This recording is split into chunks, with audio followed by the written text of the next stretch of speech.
Hello dear students, कैसे हैं आप सभी। उम्मीद है सभी खुश वस मस्त होंगे and welcome to AD classes for maths with math tutor. बेटा, हम अपने लास्ट के सेशन में क्वेश्चन नंबर 9 टू 12 कंप्लीट कर चुके थे। आज के सेशन में हम करेंगे question number 13 to 16 complete. Means आज के सेशन में अपनी एक्सरसाइज 2.5 कंप्लीट हो जाएगी और इसी के साथ आपका चैप्टर नंबर 2 भी कंप्लीट हो जाएगा। चलिए शुरू करते हैं हम अपना आज का सेशन। क्वेश्चन नंबर 13 देखो बेटा। क्वेश्चन नंबर 13 की स्टेटमेंट हमें क्या बोल रही है। If x plus y plus z is equal to 0, show that x cube plus y cube plus z cube is equal to 3xyz। आपको शो करके दिखाना है कि अगर ये जीरो हो, यानी कि x plus y plus z का एडिशन जीरो होता है, तब कहीं ना कहीं x cube plus y cube plus z cube की वैल्यू क्या आती है, वो आती है 3 के साथ एक्स वाई जेड का मल्टीप्लीकेशन। अभी हमने लास्ट 11th और 12th क्वेश्चन में, जो कल के सेशन में हमने क्वेश्चंस किए थे बेटा, उसमें हमने एक आइडेंटिटी पढ़ी थी कि x cube plus y cube plus z cube -3xyz जब ये होता है तो ये ओपन कैसे होती है, x plus y plus z, यानी कि तीन में से एक एक हमने डिग्री ली, तो नेक्स्ट हमारी दो बची, तो यानी कि एक्स का स्क्वायर प्लस वाई का स्क्वायर प्लस जेड का square minus x y minus y z minus z x. आपके पास ये होता है, इसी का यूज करेंगे हम इस क्वेश्चन को सोल्व करने के लिए। आपको ये दे रखा है कि अगर x plus y plus z zero हो, तो देखो बेटा, x cube plus y cube plus z cube -3xyz, ये एज इट इज लिखा। अब यहाँ पे x प्लस वाई जेड हमें गिवन स्टेटमेंट में क्या दे रखा है बेटा, जीरो दे रखा है, इसकी वैल्यू हमने जीरो रखी। बाकी पूरी स्टेटमेंट को एज इट इज रखो, x का स्क्वायर प्लस वाई का स्क्वायर प्लस जेड का square minus x y minus y z minus z x. अब ये देखो, जब इस जीरो को मल्टीप्लाई करोगे आप पूरी ब्रैकेट के साथ, जीरो की मल्टीप्लाई किसी भी नंबर के साथ करो तो वो पूरी स्टेटमेंट को क्या कर देता है, एक जीरो। तो हमारे पास क्या हो जाएगी, अपनी राइट हैंड साइड क्या बेटा, जीरो हो जाएगी। और हमारे पास लेफ्ट हैंड साइड में क्या चल रहा है बेटा, x cube plus y cube plus z cube -3xyz। अब क्या करेंगे, अब हम जीरो में क्या करते हैं, इसे राइट हैंड साइड में शिफ्ट करते हैं, x cube plus y cube plus z cube is equal to 3xyz। क्यों? क्योंकि हमारे पास ये लेफ्ट हैंड साइड में 3xyz माइनस का था। कोई नंबर अगर हम राइट टू लेफ्ट शिफ्ट करते हैं या लेफ्ट टू राइट करते हैं तो उनके साइंस चेंज होते हैं। यहाँ ये माइनस में था तो यहाँ की क्या हो जाएगा, प्लस में। और यही हमने क्या प्रूव करना था, यही हमें अपनी स्टेटमेंट में शो करना था। अगर x plus y plus z अगर जीरो होता है तो x cube plus y cube plus z cube की वैल्यू क्या आती है, 3xyz। हमने यही शो कर दिया कि a plus y plus z is equal to zero, then x cube plus y cube plus z cube जो होता है उसकी वैल्यू होती है 3xyz। और यही हमने यहाँ पे शो करके दिखा दिया कि जो कि ट्रू होता है। यहाँ से हमारे पास क्वेश्चन नंबर 13 कंप्लीट होता है। अब चलते हैं अपने क्वेश्चन नंबर 14 पर। क्वेश्चन नंबर 14 की स्टेटमेंट देखो, without actually calculating the cubes find the value of each of the following. पहला दिया हुआ है -12 cube plus 7 cube plus 5 cube. इसका सॉल्यूशन कैसे करेंगे, कैलकुलेट नहीं करना है क्यूब्स को, यानी कि ऐसा नहीं सोचो कि 12 का क्यूब कर देते हैं मैम, 7 का क्यूब कर देते हैं, 5 का क्यूब कर देते हैं, देन आंसर को फाइंड आउट कर देते हैं। That's a wrong method. ऐसा उसने साफ बोला है कि आपको क्यूब्स को कैलकुलेट नहीं करना है, तब आप इसकी वैल्यूज को कैसे कैलकुलेट करोगे। अभी अभी जस्ट हमने ऊपर सॉल्व किया है क्वेश्चन नंबर 13, उसकी स्टेटमेंट को देखना। उसने बोला है कि अगर x plus y plus z zero हो जाता है, देखो बेटा, अगर x plus y plus z zero हो जाता है तब हम इनके क्यूब आसानी से कर सकते हैं। देखो, पहले का क्यूब फिर दूसरे का क्यूब फिर तीसरे का क्यूब, और तीनों क्या है, प्लस के साइन के साथ। उनकी वैल्यू किसके इक्वल होगी, किसी 3 नाम के कोफिशिएंट के साथ एक्स वाई जेड, यानी कि ये जो एक्स वाई जेड होंगे इन तीनों को आपस में मल्टीप्लाई कर दो, उनके साथ 3 को कर दो, आपका आंसर निकल आएगा। That's it. अब हम क्या करेंगे, पहले हम अपनी फर्स्ट कंडीशन को ही चेक करेंगे कि कहीं हमारे पास ये तीनों जीरो तो नहीं बनाते, यानी कि x का काम कौन कर रहा है हमारे पास, -12x। वी नो दैट, पहले लिखो, we know that if x plus y plus z zero हो, इफ यहाँ लिखो बेटा आप, इफ को यहाँ लिखो, if x plus y plus z zero होता है, देन हम क्यूब्स ऐसे नहीं कैलकुलेट कर सकते, x cube plus y cube plus z cube is equal to 3xyz। तो अब हम अपना लेट्स चेक इट करते हैं। x के प्लेस पे क्या है बेटा, -12 है, y के प्लेस पे क्या है, 7 है, और z के प्लेस पे क्या है आपका 5 है। अब ये देखो, माइनस का 12, 7 और 5 12, ये हो जाएगा 12 माइनस 12 कितना हो जाएगा, जीरो। ये तो हमारे पास प्रॉपर्टी फर्स्ट वाली कंडीशन को सेटिस्फाई कर गया। अब हम कहेंगे देयरफॉर -12 का क्यूब प्लस 7 का क्यूब प्लस 5 का क्यूब हमें क्या देगा, 3 इंटू इन तीनों नंबर्स के आपस में मल्टीप्लाई -12 7 इंटू 5। अब कितना आ जाएगा यहाँ से 12 3 जा 36, माइनस का साइन लगा हुआ है, -36 और 7 5 जा 35। इन दोनों को मल्टीप्लाई करने के बाद आपके पास कितना आंसर आता है -1260। जब आपस में इनको मल्टीप्लाई करोगे तो आपके पास आंसर आएगा -2160। तो हम लास्ट में लिखेंगे देयरफॉर -12 का क्यूब प्लस 7 का क्यूब प्लस 5 का क्यूब इज इक्वल टू -1260। यहाँ से आपके पास होता है ये वाला पार्ट कंप्लीट। इसी के साथ चलते हैं इस 14 क्वेश्चन नंबर 14 के सेकंड पार्ट पर। देखो क्या है इसमें, सेम करना है। 28 का क्यूब प्लस -15 का क्यूब प्लस -13 का क्यूब। तो इसके सॉल्यूशन के लिए हम क्या करेंगे, we know that if x plus y plus z is equal to 0, then हमारे पास आइडेंटिटी होती है क्यूब्स में x cube plus y cube plus z cube की वैल्यू होती है 3xyz। देयरफॉर अपनी वैल्यू चेक करते हैं, x के प्लेस पे 28, y के प्लेस पे बेटा आपके पास माइनस का 15 और z के प्लेस पे आपका माइनस का 13। तो 28 प्लस माइनस माइनस का 15 प्लस माइनस माइनस का 13। अब 28 और 15 और 13 को जोड़ोगे तो 28 साइन माइनस का विच इज इक्वल्स टू 0। तो यहाँ से हमारे पास ये वाली कंडीशन को ट्रू होती है। देन हम कैलकुलेट करेंगे इसे। दिस इंप्लाइज 28 का क्यूब प्लस ब्रैकेट में -15 का क्यूब प्लस ब्रैकेट में -13 का क्यूब हो जाएगा 328 मल्टीप्लाई -15 मल्टीप्लाई -13। इनको आपस में मल्टीप्लाई करोगे तो आपके पास आंसर कितना होगा, देखो पहले यहाँ माइनस माइनस क्या हो जाएंगे, पहले तो हो जाएंगे प्लस में, फिर यहाँ पे 28 हो जाएगा, 28 को 3 से मल्टीप्लाई करोगे 3 8 जा 24, 3 2 जा 6, 6 और 2 8, मल्टीप्लाई 15 को 13 से करोगे 15 3 जा 45, कैरी लग गया 4, 15 1 जा 15 और एक ये 9, 195। जब इन दोनों को आपस में मल्टीप्लाई करोगे तो आपके पास आंसर आएगा 16380।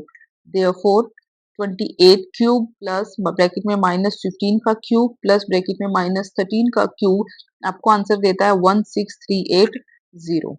तो यहाँ से आपके पास ये वाला क्वेश्चन का पार्ट भी कंप्लीट होता है। इसी के साथ हमारे पास क्वेश्चन नंबर 14 भी कंप्लीट होता है। Let's proceed to question number 15। Question number 15 की स्टेटमेंट में क्या कहा है बेटा, आपको पॉसिबल एक्सप्रेशंस के लिए लेंथ और ब्रेड्थ बतानी है, जिसमें कि आपको रेक्टेंगल्स दिए हुए हैं और उनका एरिया दिया हुआ है। उसमें एरिया गिवन है हमारे पास 25a का स्क्वायर -35a प्लस 12। ये आपको एरिया है of rectangle, area of rectangle given है। एंड इसके लिए उसने बोला है कि फाइंड जो पॉसिबल हो सकती है, इसकी लेंथ भी फाइंड आउट करके बताओ। एंड बेटा इसकी उसने हमें बोला है ब्रेथ भी फाइंड आउट करके बताओ। इसकी लेंथ भी बतानी है और इसकी ब्रेथ भी हमको बतानी है। तो कैसे करेंगे, देखो आसान है इसका सॉल्यूशन। एरिया देखो हमें क्या दिया हुआ है 25a स्क्वेयर -35a प्लस 12। अब ध्यान से देखना बेटा, आपको ये स्टेटमेंट कुछ क्वाड्रेटिक इक्वेशन जैसी दिख रही है, क्योंकि क्वाड्रेटिक इक्वेशन की हमारे पास होती है ax का square plus bx plus c, जिसमें a b c होते हैं वो एक कोफिशिएंट होते हैं। यहाँ पे x की डिग्री 2 होती है, यहाँ पे x फिर 1 हो जाता है। यहाँ पे a की डिग्री 2 है, फिर a, यानी कि जो ये वाली बार क्वाड्रेटिक इक्वेशन है वो आपके पास a वेरिएबल में चल रही है। और ये हम इसका सॉल्यूशन कैसे करते हैं, इसको क्वाड्रेटिक इक्वेशन से सॉल्व करते हैं कि मल्टीप्लाई करने पर, जब a और c को आपस में मल्टीप्लाई करने पर और b को प्लस माइनस करने पर आपके पास कोई दो ऐसे फैक्टर होते हैं जो मल्टीप्लाई करने पर ये आने चाहिए और प्लस माइनस करने पर b आने चाहिए। अब आपके पास a क्या है 25 और c क्या है 12। पहले इनका मल्टीप्लाई देखते हैं कितना आएगा। 25 टू जा 50, कैरी 5, 25 और ये 30 यानी कि 300 आया। अब 300 का हम क्या करते हैं, एलसीएम लेते हैं। तो पहले इसको हम 3 पे ही लेते हैं, ये आपके पास 100 पे आया, फिर इसको 2 पे लिया तो ये 50 आया, फिर 2 पे लेंगे तो ये 25 होगा, फिर ये 5 पे लेंगे, फिर ये 5 से लेंगे तो ये 1 हुआ। अब आपके पास फैक्टर्स हो गए 3 इंटू 2 इंटू 3। अब आपके पास 3 2 2 5 5। अब यहाँ 300 को ऐसे मैनेज करना है आपके पास कि प्लस माइनस करने पर आपके पास 35 बनना चाहिए। अब यहाँ से देखो, अगर आप 2 2 जा 4 4 5 जा 20 लेते हैं 20, और यहाँ से यानी कि हमने 2 2 जा 4 5 जा 20 ये फैक्टर लिए और बचे ये 3 और 5। यहाँ से 3 और 5 लेते हैं तो इनका बचता है 15। अगर इन दोनों को मल्टीप्लाई करोगे तो 15 दूनी 30 यानी कि 300 हो गया। और 20 और 15 को जब आप जोड़ते हो तो आपके पास 35 हो गया। तो इनके हमारे पास ये फैक्टर कैसे हो गए 20 और 15। तो अब हम शुरू करते हैं यहाँ से अपना क्वेश्चन। 25 a का स्क्वायर, अब बात मल्टीप्लाई पे आपके पास क्या होना चाहिए प्लस में, तो माइनस का ही 20 लेते हैं a और माइनस का ही 15 लेते हैं a प्लस 12, क्योंकि हमें पता है कि जो माइनस माइनस होते हैं बेटा वो आपको प्लस देते हैं, लेकिन जब इन्हीं नंबर्स के आपस में मल्टीप्लाई करोगे तो ये आपको प्लस देंगे, और जब इनको प्लस करोगे तो ये आपके पास साइन माइनस का देंगे। तो यहाँ से माइनस का 20 और माइनस का 15 जब जोड़ोगे तो माइनस का 35 आएगा, जब माइनस का 20 और माइनस का 15 को मल्टीप्लाई करोगे तो प्लस का 300 आएगा। चलो जी, अब हमारे पास 4 फैक्टर्स हो गए, तो यहाँ से हमारे पास 5 की टेबल पे दोनों कॉमन होते हैं तो 5 कॉमन आ गया, यहाँ से a कॉमन आ जाता है तो बचेगा कौन, 5a माइनस 5 4 जा 20, ये बचा। अब ये दोनों 3 की टेबल पे जाते हैं तो हम अपना यहाँ से 3 कॉमन लेते हैं और माइनस का साइन a नहीं ले सकते क्योंकि यहाँ पे a प्रेजेंट नहीं है, तो हम क्या लेंगे, सिर्फ 3 को कॉमन, तो 3 5 जा 15a माइनस 3 4 जा 12। अब पहली ब्रैकेट और लास्ट की ब्रैकेट कॉमन हो गई तो बेटा 5a माइनस 4 ब्रैकेट बाहर ली कॉमन, यहाँ से 5a बचा और यहाँ से माइनस 3, तो 5a माइनस 3। तो अब हमारे पास ये दो फैक्टर्स हो गए, तो हम यहाँ से लिख सकते हैं देयरफॉर, तो हम यहाँ से लिख सकते हैं possible length and breadth of given expression can be, क्या हो सकती है, 5a माइनस 4 और 5a माइनस 3। कहने का मतलब ये भी लेंथ हो सकती है, ये ब्रेथ भी हो सकती है, और ये ब्रेथ भी हो सकती है और ये लेंथ भी हो सकती है, यानी कि इन दोनों में से कोई भी ऑप्शन हो सकता है, इसलिए हमने कंबाइन करके लिख दिया कि पॉसिबल लेंथ एंड ब्रेथ आप लोगों की ये भी हो सकती है और ये भी हो सकती है। नेक्स्ट आते हैं हम अपने इसके सेकेंड पार्ट पर। आपको एरिया दिया हुआ है 35y² प्लस 13y माइनस का 12। अब यहाँ से देखो एज एन सेम प्रोसीजर ये क्वाड्रेटिक इक्वेशन बनाता है, क्वाड्रेटिक इक्वेशन बनाता है तो इसके फैक्टर्स करने पड़ेंगे। पहले 35 को 12 से मल्टीप्लाई करके देखो कितना होगा, 12 5 जा 60 कैरी 0, 12 ये 36, 36 और 6 42, 420। अब 420 के फैक्टर्स आप लोगों को बनाने हैं, तो 420 को पहले 2 से करो, ये हो जाएगा 2 पे, फिर इसको 3 पे करो, ये हो जाएगा 70 पे, फिर इसको दोबारा से 2 पे करोगे तो ये हो जाएगा 35, फिर 5 7 जा 35, ये 7 1। अब इसको किस तरह से मल्टीप्लाई करें कि प्लस माइनस करने पर आपके पास 13 बनना चाहिए। अब यहाँ से देखो 2 2 जा 4 2 जा 7, यानी कि 2 2 और 7 उठाते हो तो ये हो जाएगा, और साथ में फिर बचे हुआ कौन है, 3 और 5, फिर इनको उठाते हो, 2 2 जा 4 7 जा 28, ये तो हो गया 20, और 3 5 जा 15, जब ये उठाते हो इन दोनों को मल्टीप्लाई करोगे तो बेटा आपको दोबारा से 420 मिलेगा, लेकिन जब 28 में से 15 को माइनस करोगे तो 8 में से 5 गया 3, 2 में से गया 1, तो आपके पास 13 आएगा जो कि प्लस माइनस करने पर आता है। तो हमारे पास फैक्टर्स क्या हो गए, 28 और 15 रखते हैं अपने क्वेश्चन में। 35y², अब हमारे पास क्या है, ये जो है ये प्लस में है लेकिन एक प्रोडक्ट जो है माइनस में है। जब प्लस माइनस में बड़ा नंबर प्लस का हो, यानी कि स्टेटमेंट प्लस में, इसका मतलब हमारे पास जो ग्रेटेस्ट नंबर है वो प्लस में है। हमारे फैक्टर्स में ग्रेटेस्ट नंबर कौन है बेटा, 28, तो 28 प्लस का लेंगे, plus 28y minus 15y minus का 12 इज इक्वल टू, अब दोनों किसकी टेबल पे जाते हैं, 7 पे, तो 7y कॉमन लेते हैं, यहाँ पे हो जाएगा 5y, 7 चौके 28, ये हो जाएगा 4, फिर यहाँ से होता है 3 कॉमन, 3, अब 5 जब y माइनस का साइन कॉमन लिया तो फिर ये प्लस का हो जाएगा, और 3 4 जो 12, तो यहाँ से पहली ब्रैकेट और लास्ट ब्रैकेट फिर से कॉमन होगी तो 5y प्लस 4, और यहाँ से 7y माइनस 3। तो हम क्या कहेंगे, therefore possible length and breadth of given expressions are, क्या है, 5y plus 4 and 7y minus 3।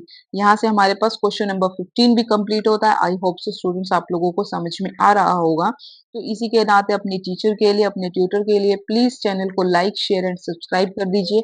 अब चलते हैं आप अपने क्वेश्चन नंबर 16 पे, जो कि हमारी एक्सरसाइज का आज का लास्ट क्वेश्चन है और चैप्टर का भी लास्ट क्वेश्चन है।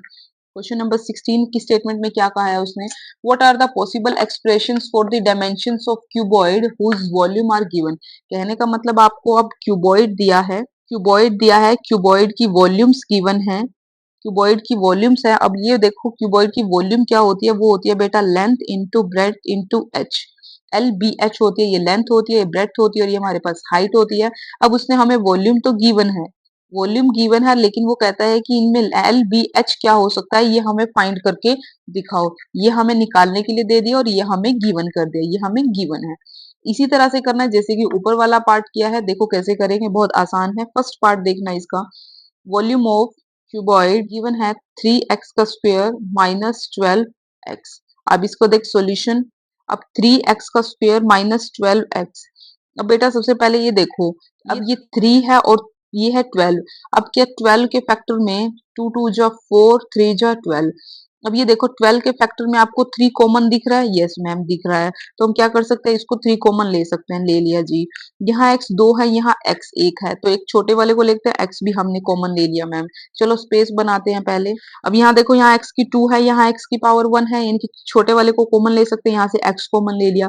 अब अंदर क्या बचेगा, यहाँ से 3 बाहर आ चुका है और यहाँ से एक x बाहर आ चुका है, तो खाली एक x, साइन माइनस का हो गया। अब यहाँ 12 में से 3 बाहर ले लिए, तो बचेंगे कौन, ओनली 4। यहाँ से 4 बच गया और x तो बाहर आ चुका है। अब हम क्या कहेंगे, देयरफॉर, अब ये हमारे पास 3 फैक्टर्स हो गए, तो हम बोलेंगे therefore possible dimensions of cuboid are, that is l b h. क्या हो सकते हैं हमारे पास, 3, एक हो सकता है, एक हमारे पास x हो सकता है, क्योंकि बेटा ये 3 एक कांस्टेंट कोफिशिएंट है, ये भी कुछ हो सकता है, ये x अपने आप में कुछ एक वैल्यू ले सकता है, और ये x माइनस 4 अपने आप में कुछ वैल्यू ले सकता है, इनकी 3 तो फिक्स है, ये कुछ भी हो सकता है, तो x comma 3 comma x minus 4। यहाँ से आपके पास ये फर्स्ट पार्ट कंप्लीट होता है। इसी तरह से हम अपना करेंगे सेकेंड पार्ट, बहुत आसान है, कोई दिक्कत नहीं, आपको जस्ट फैक्टर्स बताने हैं। नेक्स्ट है, आपको दिया हुआ है वॉल्यूम 12 के वाई स्क्वेयर प्लस 8 के वाई माइनस 20 के।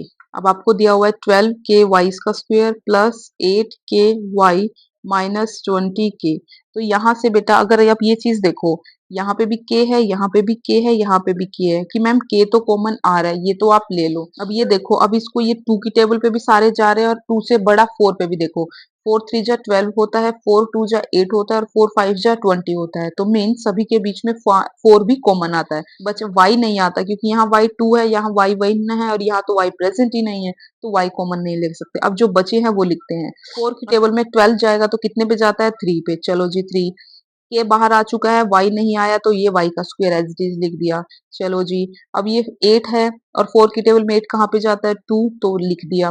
के बाहर आ चुका है, लेकिन y एज इट इज लिख दिया। अब 4 5 जा 20 होता है, यानी कि 5 बचेगा, और के बाहर आ चुका है, चलो जी। अब हमारे पास एक फैक्टर तो है, जो वो तो आ गया 4 के।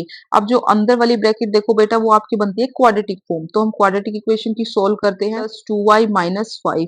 अब आपको ऐसे फैक्टर बनाने हैं 3 2 और 5 के, यानी कि 3 और 5 यानी कि 15 के ऐसे फैक्टर बनाओ कि जब आप उनको मल्टीप्लाई करो तो 15 ही आए, लेकिन 15 के ऐसे फैक्टर बनाने हैं कि जब मल्टीप्लाई करो तो 15 ही आए, लेकिन जब उनको प्लस या माइनस करो तो आपके पास कितना आना चाहिए, 2 आना चाहिए। ऐसे फैक्टर क्या हो सकते हैं, 3 और 5 तो हो सकते हैं, 3 5 जब 15 दोगे, और 3 में से 5 जाएगा तो 2 दोगे, लेकिन हमारे पास क्या है, ये वाला साइन माइनस का है, तो हमें छोटा नंबर माइनस में रखना होगा, ठीक है। चलो जी, अब हम करते हैं 4 के, ये ऐसे ही चलने दो, 3y का स्क्वायर। अब ये होता है माइनस का 3y प्लस का 5y माइनस का 5। क्यों रखा, क्योंकि 3 के साथ 3 कॉमन आ जाएगा, 5 के साथ 5 कॉमन आ जाएगा। माइनस क्यों, माइनस का 3 5 के साथ मल्टीप्लाई होगा तो बेटा माइनस का 15 आएगा, जो कि हमारे पास माइनस का 15 बनता है। लेकिन जब माइनस के 3 में से प्लस का 5 जोड़ोगे तो प्लस का 2 आएगा, जो कि हमें प्लस का 2 की ही रिक्वायरमेंट थी, इसलिए माइनस का 3 हमने लिया। तो यहाँ हो जाएगा 4 के। अभी ये देखो, ये 4 फैक्टर्स हो गए, 2 ये और 2 ये, तो कितना कॉमन आता है, 3y। इसको हम स्क्वायर ब्रैकेट में रख लेते हैं, क्योंकि अंदर और भी ब्रैकेट्स आएंगे। अब 3y, अब कितना बचेगा, y माइनस 1। नेक्स्ट आता है प्लस y प्लस 5। अब 5 कॉमन लिया तो y माइनस 1। अब ये स्क्वायर ब्रैकेट, तो इज इक्वल टू 4k। ये 3 y माइनस 1 क्या लेंगे हम, y माइनस 1 एक ब्रैकेट, और 3y प्लस 5 ये एक साथ हो गया, ये हो गया। तो हमारे पास 3 फैक्टर हो गए ना, 4 के, y माइनस 1, 3y प्लस 5। तो हम लिखेंगे therefore possible dimensions of cuboid are, that is l b h, क्या है, 4k, y minus 1 and 3y plus 5। इसी के साथ बेटा हमारे पास आज का सेशन कंप्लीट होता है, क्वेश्चन नंबर 16 भी कंप्लीट होता है, और यहीं पे आज हमारे पास chapter number 2 polynomials of class 9 भी पैकअप होता है, यानी कि चैप्टर नंबर 2 आज हमारे पास यहाँ पे कंप्लीट होगा। कल के सेशन से हम चैप्टर नंबर 3 को स्टार्ट करेंगे। तो प्लीज बताइएगा कि आपको सेशन कैसा लगा, आपको लेक्चर्स कैसे लग रहे हैं। अगर आप कहीं पे भी कोई भी दिक्कत है तो प्लीज कमेंट सेक्शन में कमेंट करो, उन कमियों को बताइए, ताकि हम उन्हें आपके लिए दूर कर सके, और सेशंस को, लेक्चर्स को और भी ज्यादा बेटर बना सके, इजी बना सके, क्योंकि ये लेक्चर्स बेटा आप लोगों के लिए हैं। तो please it's just humble request to you, और चैनल को लाइक करो, शेयर करो, सब्सक्राइब करने के साथ साथ रिकमेंड करो ज्यादा से ज्यादा अपने अपने क्लासमेट्स के साथ। प्रीवियस लेक्चर्स को देखने के लिए आप डिस्क्रिप्शन बॉक्स में जा सकते हैं, वहां पे आपको सभी क्लासेस की सभी लेक्चर्स के लिंक दिए गए हैं, वहां से आप जिस भी लेक्चर को पढ़ना चाहें वहां से पढ़ सकते हैं। पढ़ते रहिए, सीखते रहिए, बढ़ते रहिए with AD classes for maths, because it's just for you. Thank you for watching, thank you for learning, thank you very much.